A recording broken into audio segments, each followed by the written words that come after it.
ঈদের দিনই সকালবেলা যদি এমন করে এক মাংসের রেসিপি থাকে তাহলে যেন খাওয়ার একদম ধুম পড়ে যাবে। আসসালামু আলাইকুম, আশা করি সবাই অনেক বেশি ভালো আছেন। আজকে আমি আপনাদের সাথে শেয়ার করতে চলে আসলাম আচারি গোছের রেসিপি। শুরুতে আমি এখানে 500 গ্রাম গোছ নিয়েছি, সেটাকে খুব ভালোভাবে ধুয়ে নিয়েছি মাঝারি সাইজের পেঁয়াজ কুচি একটি, সেই সাথে 1 চামচ আদা রসুন বাটা, 1 চামচ হলুদ, 1 চামচ মরিচ এবং 1 চামচ আমার হাতে বানানো গরম মশলা গুঁড়ো, সেই সাথে দিয়ে দিচ্ছি 1 চামচ জিরা, পরিমাণ মতো লবণ। আমি এখানে 1 চামচ লবণ ব্যবহার করেছি। এবার এটা সম্পূর্ণ মশলাটাকে আমি হাতের সাহায্যে মাংসের সাথে খুব ভালোভাবে মাখিয়ে নেব। এটাকে খুব ভালোভাবে মাখানোর পর আমরা এটাকে প্যানে দিয়ে দেব।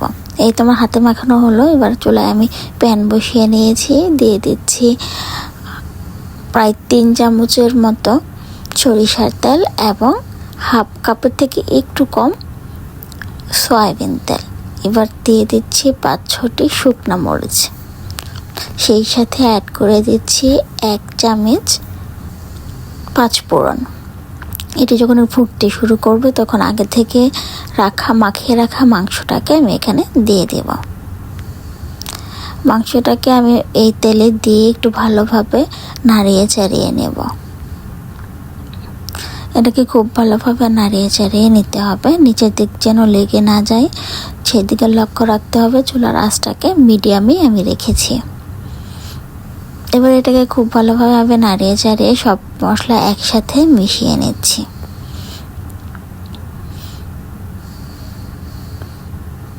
এই তেলে এবং এই মশলাতে খুব ভালোভাবে আমি মাংসটাকে কষিয়ে নেব।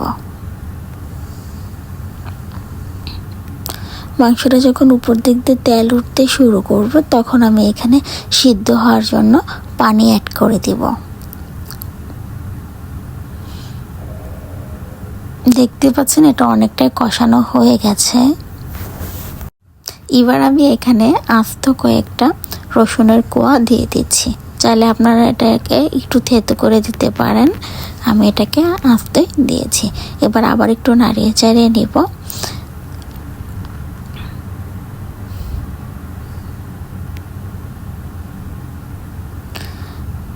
এই তো এবার আমি এখানে অ্যাড করে দিচ্ছি সিদ্ধ হওয়ার জন্য পানি। মাংস রান্না করার সময় অবশ্যই গরম পানিটা ব্যবহার করবেন, তাহলে মাংসটা অনেক দ্রুত সিদ্ধ হয়ে যাবে। পানি দিয়ে আমি আবার একটু নাড়িয়ে চাড়িয়ে ঢাকনা দিয়ে ঢেকে দেব। চুলার আঁচটাকে এখন আমি হাই হিট করে দেব বলক ওঠা পর্যন্ত, তারপর এটাকে লো হিটে নিয়ে আসবো। দেখতেই পাচ্ছেন এটা অনেকটাই পানি কমে গেছে এবং অনেকটা কষানো ভাব হয়ে গেছে। এবার আমি এখানে অ্যাড করে দিচ্ছি আচার। আমি এখানে আম এবং জলপাইয়ের আচারটা ব্যবহার করেছি, অল্প পরিমাণ অ্যাড করে দিচ্ছি। আচারের সাথে মাংসটাকে খুব ভালোভাবে আমি মিশিয়ে নেব। আপনারা যদি অনেক বেশি টক করতে চান তাহলে আচারের পরিমাণটা একটু বাড়াবেন, কিন্তু আমি অনেক বেশি টক করব না, আমি শুধু ফ্লেভারটা অ্যাড করতে চাচ্ছি এবং সেই সাথে একটু টক হবে, তার জন্য আমি এতটুকু আচার ব্যবহার করেছি। আপনারা চাইলে পরিমাণটা বাড়িয়ে নিতে পারেন। এবার এটাকে খুব ভালোভাবে নাড়িয়ে চাড়িয়ে মিশিয়ে নেবেন এবং চুলার আঁচটাকে মিডিয়ামে করে দেবেন।